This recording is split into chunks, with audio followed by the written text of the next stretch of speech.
at lunch sitting with two of my friends, and Jonathan knew one of them, and he just came up and sat with us, and I felt like he was a really cool guy, and it's just one of those people that you can be friends with right away. You feel like you're already friends with them. And so I guess that's why we're friends today.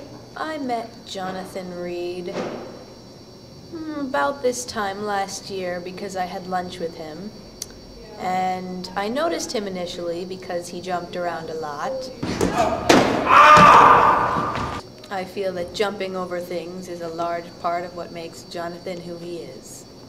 Jonathan has a gift for imitations. He can imitate almost any sound, genre of music, person, basically anything with sound.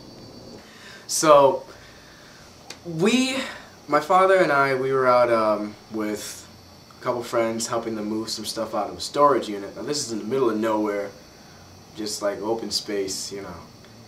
And I was just kind of chilling, dead of winter, you know. And I figured, I'll go around, just kind of explore some stuff.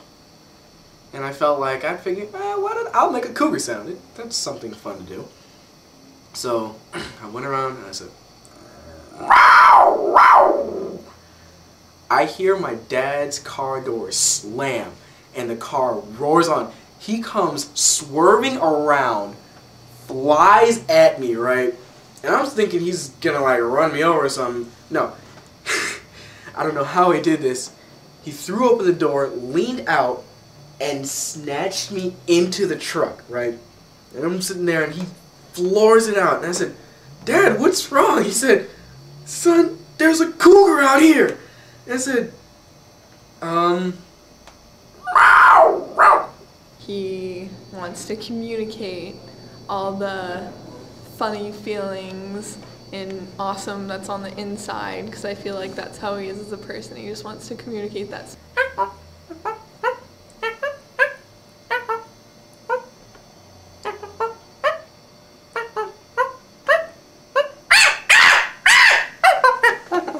Well, there's a couple of birds I can do. I can do a crow.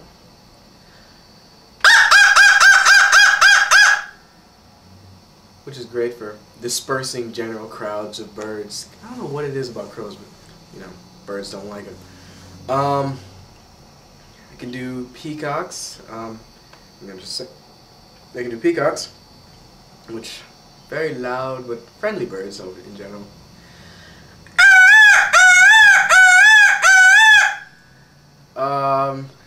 Conversations like that could just go on for days.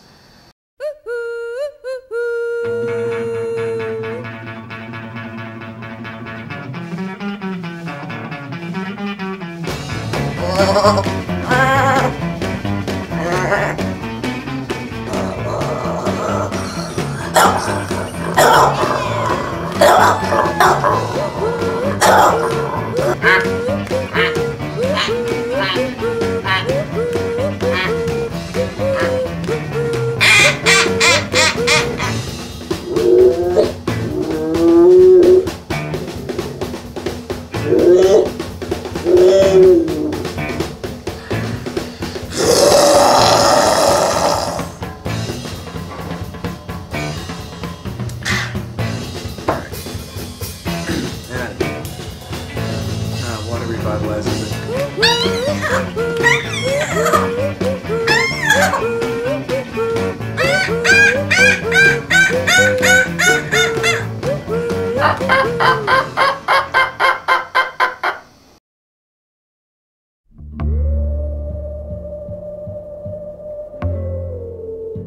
Well, I can tell you that my life hasn't really been as much of a picnic as a lot of people would like to think, you know.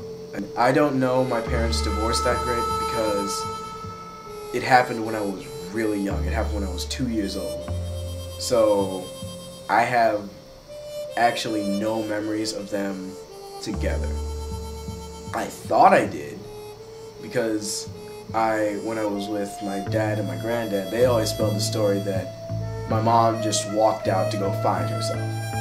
And that actually formulated in me a memory, a very clear memory of my mother walking past me and out of the house wearing her coat and just leaving, and me and Dad were still there.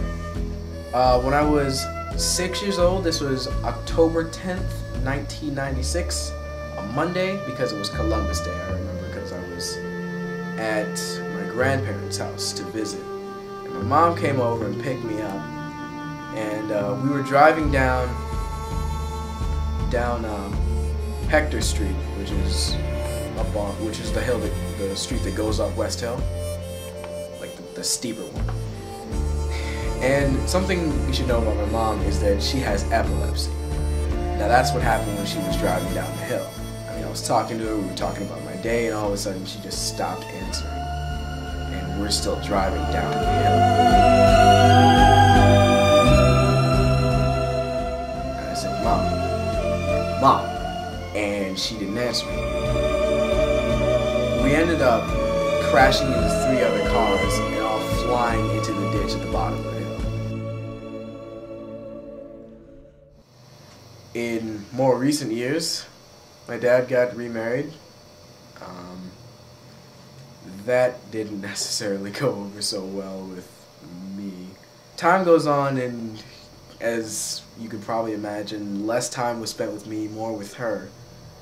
And so I'd be left more and more often alone at my grandparents' house. There isn't much I'd change in my life. And the reason I say that is because I understand that it's the good and the bad that make me. And I'm starting to understand more and more that the bad is what really made me. Because if I didn't never have to go through that, I would have never developed the sarcastic, thick skin that I have that allows me to go through anything. Jonathan has always treated everyone very well, and he's always able to crack jokes, even when confronted with his own failure. Jonathan will always be a very, very happy kid. I saw Free Willy, and I was like,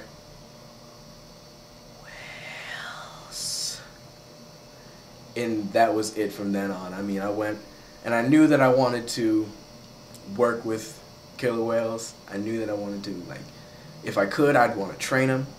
Now, I still have to learn how to swim proficiently. It might help a little bit. But I've already started to learn, you know, I don't know if exactly how I could really, really utilize this, but I've already learned how to speak several dialects of killer whale.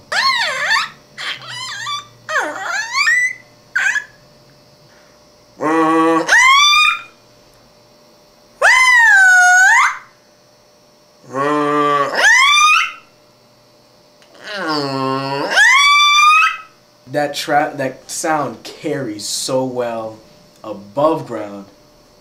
Wait till you hear what it sounds like underwater. It goes for miles. Think about it in terms of the two extremes. What if Jonathan entered a competition to see who could jump the highest, and whoever jumped the highest would be given $1,000, and then Jonathan would be given $1,000. So obviously that would be good, because then he could buy with it.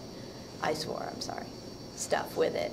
And if he entered a competition where the person who jumped the highest was killed, well, then he would be in trouble.